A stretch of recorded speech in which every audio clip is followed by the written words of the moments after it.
So nagapahayag nga kung daw ano kaimportante ang mga kalag no, nga nagtalang, ang mga nadula, ang wala pa sa Ginoo, ang wala pa sa pag-alabda, no, ang wala pa sa presensya sa Diyos.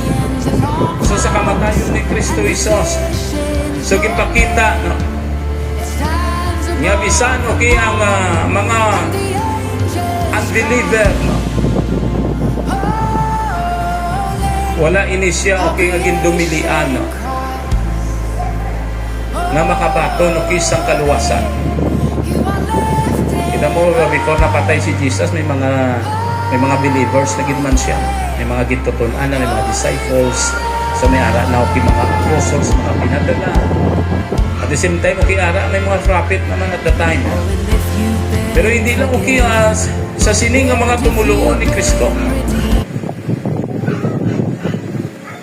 Nang iya nga kamatayon no, okay para lang sa ila no, sa mga first centuries nga mga Christians no, but also okay sa mga tao pagid no nga wala pa nalabot at the time okay sa gospel no.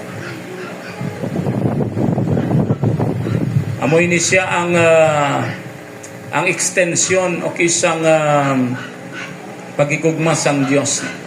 Pin-extend sang Dios, sabi mo, kita lang ang palangga sang Dios, no? Kita lang ang gusto nga palanggaon sang Dios. So gina-extend niya man okay ang iyang pagpalangga sa mga tao nga wala pa okay sa pag-alagad.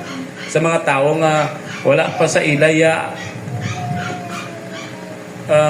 wala pa sa ila halaga no, ang pagsimba no. Unlike sa aton nga bisan pa paano nagatinguhat, ulit ka na, walang alang